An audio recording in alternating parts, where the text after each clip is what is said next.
Nous allons maintenant parler de la conversion qui existe entre les différentes unités de mesure du système international.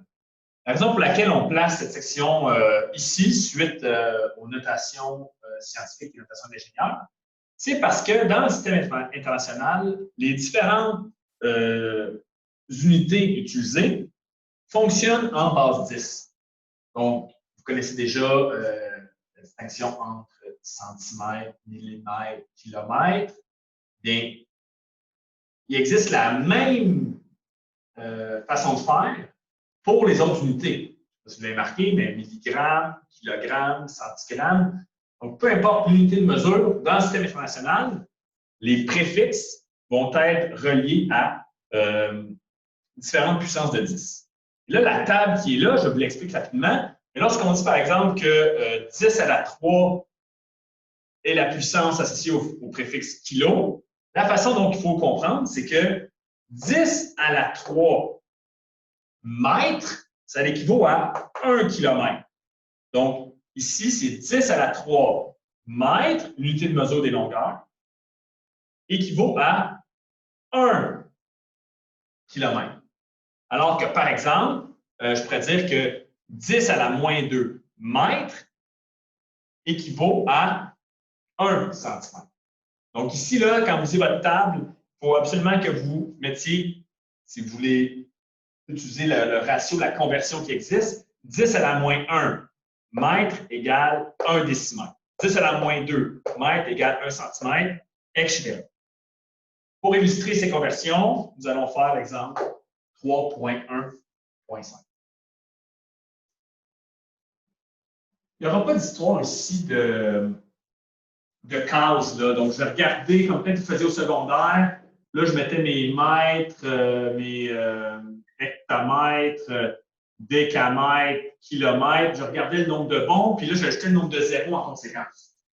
On ne procédera pas de cette manière ici, tout simplement parce que quand il y a beaucoup de calculs intermédiaires, faire toujours ce petit schéma-là, ça devient très lourd. On va plutôt utiliser la méthode qu'on a vue précédemment lorsqu'on travaillait sur les conversions d'unités entre pouces et mètres, par exemple, ou entre verges et kilomètres, etc. On va essayer de faire le travail en une seule. Donc, d'abord, il faut comprendre comment l'extrait. Ici, j'ai fait un extrait du tableau. Donc, vous avez cette charte-là que je vous ai montrée au début de la vidéo, n'est pas à apprendre par cœur, soit dit en passant. Ça va être fourni. Vous allez pouvoir vous en servir comme référence. Je donne un exemple. Ici, on dit que 10 à la moins 6, le préfixe c'est micro, le symbole c'est mu. Qu'est-ce que ça signifie concrètement? Cela signifie que 10 à la moins 6 de l'unité de référence, disons les mètres, est égal à un seul micromètre. Donc, lorsque j'écris 1 micromètre, cela correspond à 10 à la moins 6 mètres. Ce qui fait en sorte que il s'agit ici du ratio, de la conversion qu'on utilisera pour passer de mètre à micromètre. Donc, je vais faire l'exemple ici pour illustrer ce que je suis en train de dire. Donc, lorsque j'écris 0,00, je vais multiplier, rappelez-vous, multiplier par 1.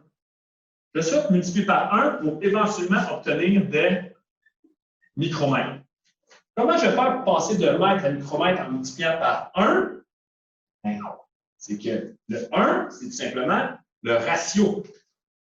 10 à la moins 6 mètres et 1 micromètre, c'est pareil.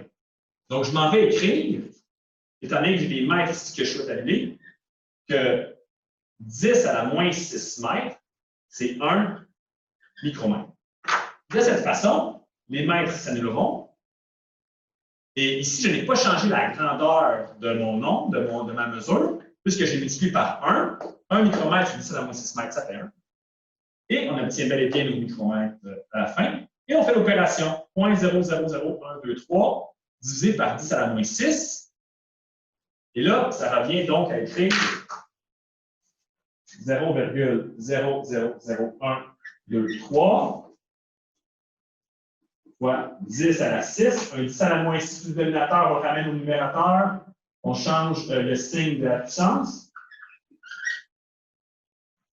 Et si on veut vraiment l'écrire au long, laissez-moi regarder, il va y avoir beaucoup de zéros. Donc, je bouge de 6. 1, 2, 3, 4, 5. Ça va donner 123 microns. Donc, rappelez-vous de ça. J'ai multiplié par 1 ici, en allant chercher la correspondance qu'il y a entre micromètre et mètre dans ma table des préfixes, qui est fournie en haut de l'exemple. On y va au A. Donc, convertir kilomètre en mètre, je suis d'accord avec vous, ce n'est pas la chose la plus complexe, mais on essaie de développer une méthode qui va être systématique, qui va toujours fonctionner. Donc, je vais écrire ce que je sais, donc c'est 12,3, 4, 5, 6, 7, 8 mètres fois 1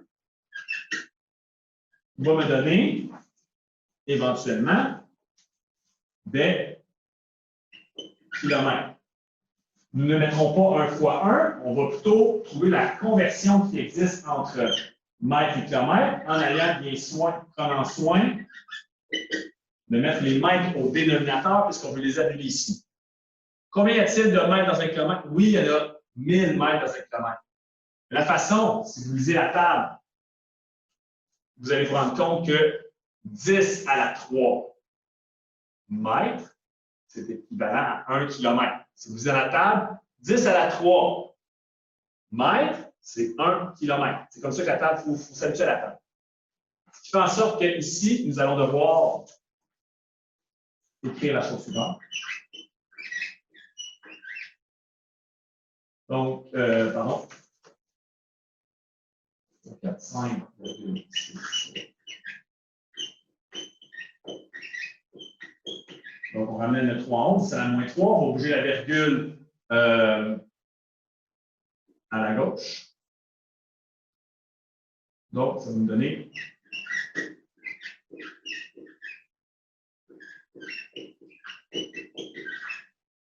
on va notre réponse ici. Au C, quelle est la correspondance entre mètre et hectomètre? Allez tout de suite voir dans votre table. Il y a combien de mètres dans un hectomètre? Donc, moi, je l'ai affiché à côté de moi à l'écran et je vois tout de suite qu'il y a, je cherche hectomètre des yeux, vous avez votre livre devant vous, il y a 10 à la 2 mètres dans un hectomètre.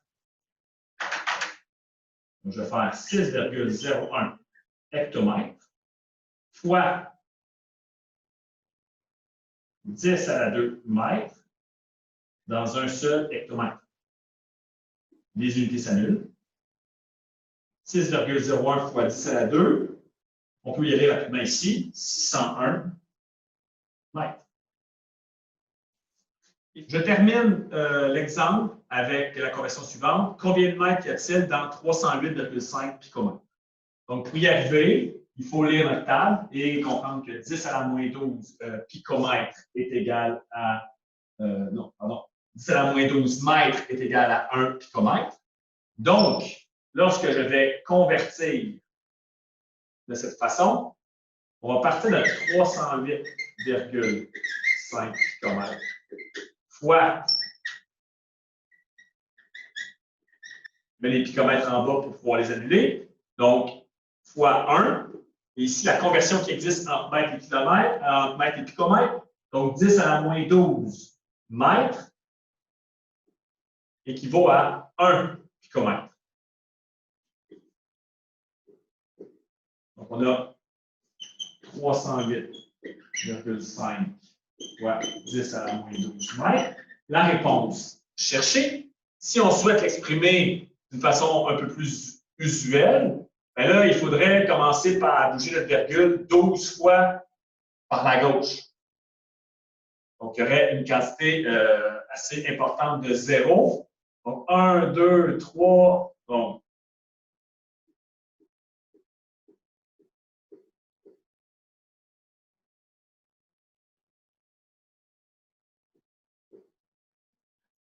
Donc, on a parti ici, au départ, 12 fois Donc, 1, 2, 3, 4, 5, 6, 7, 8, 9, 10, 11, 12.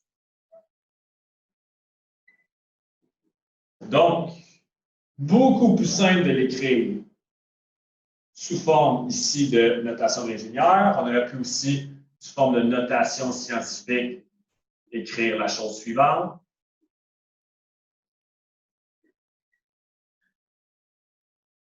Ou encore, au long, la réponse. Donc, pour terminer la section, nous allons parler des différentes unités qui existent dans le système international, puisqu'il n'y a pas uniquement des mètres, des longueurs qu'on peut mesurer. Il y a évidemment, au niveau de la masse, on va parler de kilogrammes, temps, on va parler de secondes, courant électrique, température. Donc, les unités qui sont là, en fond, fonctionnent de la même façon, avec les mêmes préfixes que l'exemple précédent. Cependant, on mesure d'autres choses qu'une longueur. Il y a aussi des unités qu'on appelle dérivées, qui fonctionnent encore de la même manière, qu'on a besoin en physique, souvent dans les mathématiques appliquées. Donc, on a tout ce qui est ici. Là, on pourrait parler de mètre cube, mais on peut parler de hectomètre cube.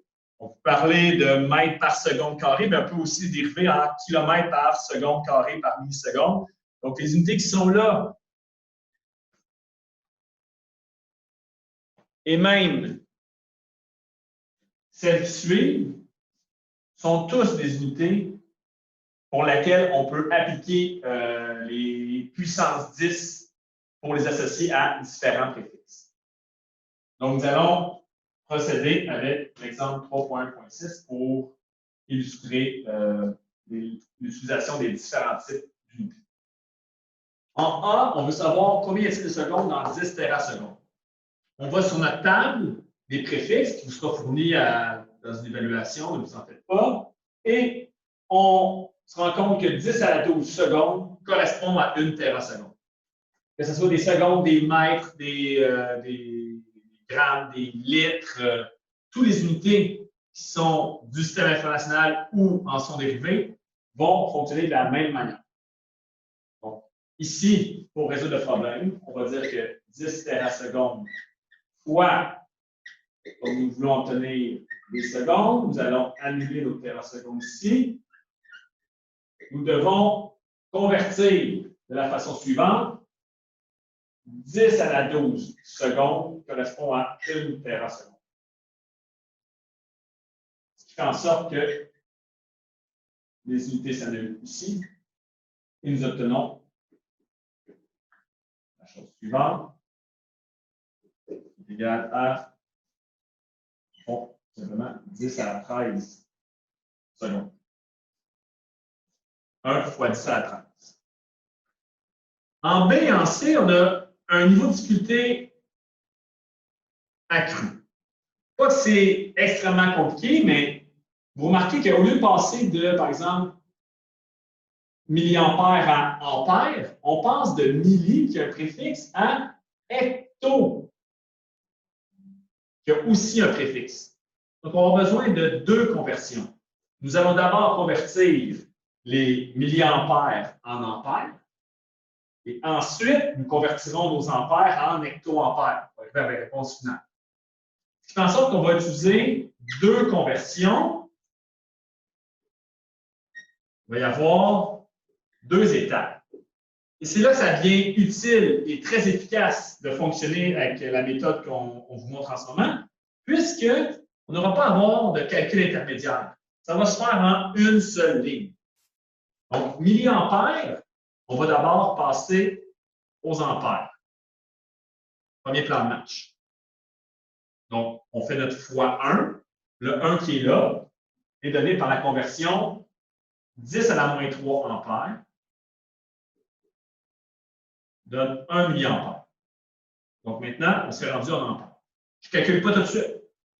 On va passer nos ampères en hectoampères. De la façon suivante, 10 à la 2 ampères, c'est 1 hectoampère. Au bout de la ligne, l'unité qui nous reste sera bel et bien des hectoampères. Et on doit faire 5 fois 10 à la moins 3 divisé par 10 à la 2. Mentalement, on pourrait tout de suite monter notre 10 à la 2 en haut, mais comme c'est la première fois que je prends mon temps, ça ferait ça ici, là.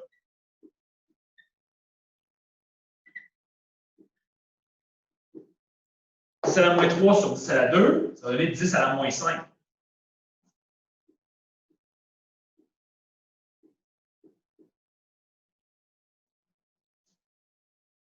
Donc, 5 fois 10 à la moins 5. On pourrait l'écrire comme 0,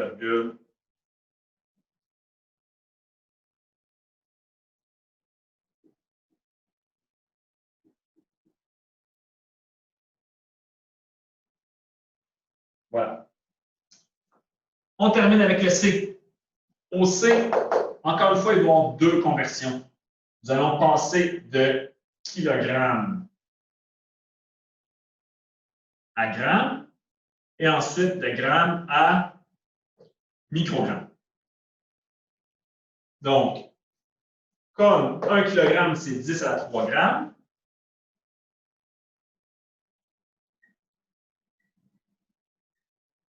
nous avons ici une multiplication par 1.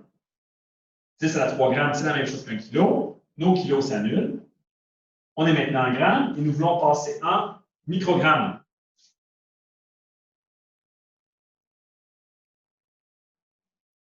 Et 10 à la moins 6 grammes est égal à 1 microgramme. Qui fait en sorte qu'on a